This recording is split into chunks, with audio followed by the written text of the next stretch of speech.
Alrighty, fanboys and fangirls, it feels like forever since I've been behind the camera, but coming up on today's episode, we've got some more information on the Pixel 7 Pro, mostly in particular the Pixel 7, and after whoever got their hands on that prototype dummy by accident, the entire new web has come out and basically leaked everything about this phone, and I really don't think Google's paying enough money to keep these things under wraps. They're not paying them enough.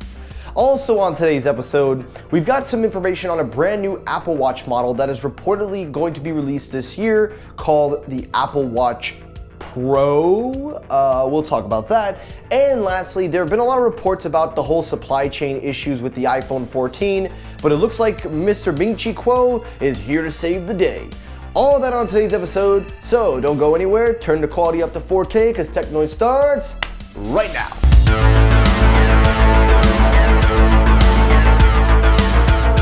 So story number one, the main story, the Google Pixel 7 and 7 Pro.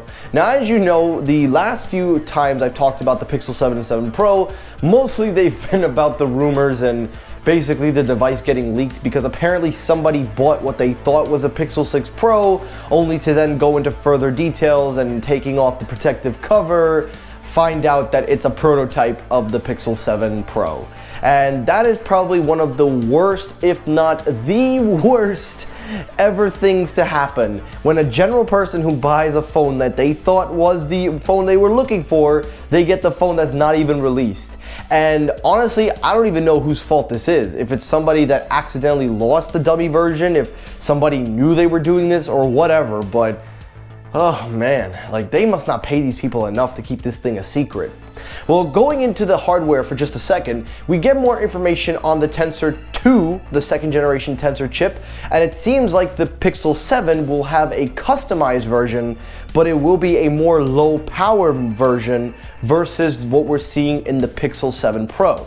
According to the reports, it seems that the Tensor 2 chipset will not only be a similar configuration to the Tensor 1, but it will have a huge improvement in multi-core scores, and it looks like Google is also going to be revving up the GPU.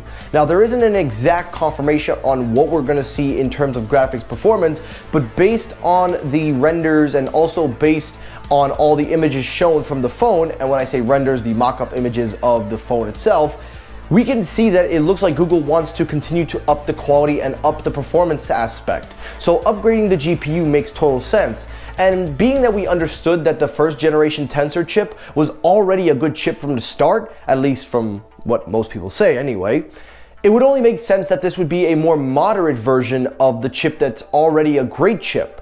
But now taking a further look into the Pixel 7, that is where we start to see that it is actually a more low-powered version. It is a customized chip, which probably could just be a few cores turned off to help preserve power consumption, but still making it a powerful phone.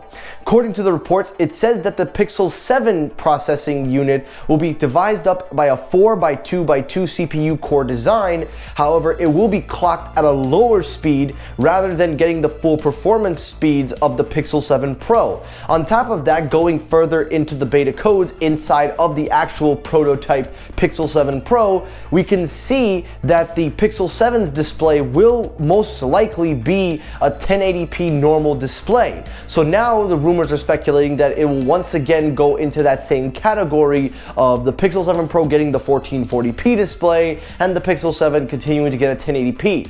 However, though, we do see that there is a slight improvement of the display, as the reports saying that it will be above the 1000 nits and 100% APL for the 1080p display, and that it will have a slightly better overall display versus the Pixel 6. Now, going back to the Pixel 7 Pro, not the Pixel 6 Pro, we also have got confirmation that the front-facing camera will support 4K selfies and 4K video recordings from the front-facing camera. Now, this is a huge upgrade in on its own, and honestly, this is something that I think a lot of people really wanted to see out of the gate. So hopefully by doing this, Google really answers all of the complaints.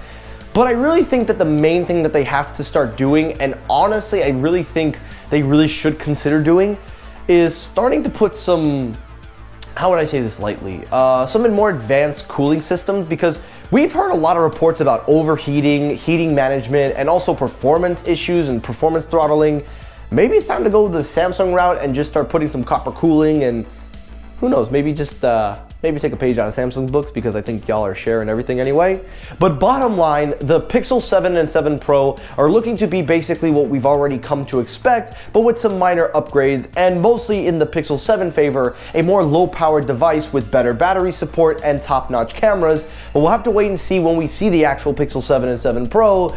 But to anybody out there that has any more leaked images or any prototypes, please guys, I know they're not paying you well, and I'm pretty sure you could do it any day, but let's just hold out some hope, please. Let's just actually have a nice wait and don't release anything anymore. But knowing the internet and knowing people need their fame, I wouldn't come any less to expect anything from that. Alrighty, story number 2, let's talk about the Apple Watch. Now, as you know, there have been many reports talking about a new Apple Watch, a new supposed rumored device that is supposedly going to be a bigger Apple Watch with a redesign. So the reports are all over the place on this. Basically, this new watch will be not only a bigger version of the Apple Watch than the 46mm or 45, I believe. Excuse me if my numbers are off. It looks like this one will be a 46mm size. It will have more premium materials. It's basically kind of the midway before you get to the Apple Watch editions, or the, you know, the premium kind of class-made Apple Watches. And the price tag is reportedly $900, and Apple could call it the Apple Watch Pro. Now, here's my thing. That's not a bad idea. I actually like the idea that we have Apple Watch and Apple Watch Pro. That marketing gimmick actually works very well. And also adding in more premium build quality and pricing it in a premium quality makes a lot of sense. But Apple, can I just ask you a question? Could you maybe read the room a little bit better? Because right now, if you haven't noticed, you're already struggling to get new displays manufactured for your iPhones. You're having more time struggling to get the new redesigns out. Why do you want to release another model when you're having all these issues? Well, I guess in the philosophy book of Tim Cook, gotta make some money somehow. But in all seriousness though, this actually might be a really cool thing, and I'm actually all for the naming scheme if they call it Apple Watch Pro or whatever they're gonna call this thing. So let me hear your thoughts down below. What do you think of this new model? Will it be any good? And we'll see what happens. And last story to final story, let's talk about the iPhone 14 and 14 Max. Not the Pro and Pro Max, the 14 and 14 Max. Now, as you know, there have been so many news reports about how this model is severely delayed, that especially the Max version, that it's a new screen design, and that apparently manufacturers are falling behind, and that there actually may be a delay. Well, it looks like Ming-Chi Kuo has come to clear up a lot of those conceptions and a lot of those misconceptions, and basically has said that yes, there is a slight delay in the supply chains. However, though, Apple has been able to kind of pick up the slack, and it won't limit them to still get this product released. According to the reports, it seems that Apple will indeed be falling back on Samsung and BOE because LG is having such a very hard time getting the 14 and 14 Max displays ready. So Apple has a backup plan, a backup contingency, and is going to fall back on Samsung's displays and BOE should anything happen in the LG side. And Cole goes on to say that even though there will be a slight delay in shipments, they will still be reportedly ready and set for when the Apple event starts and then Apple announces them.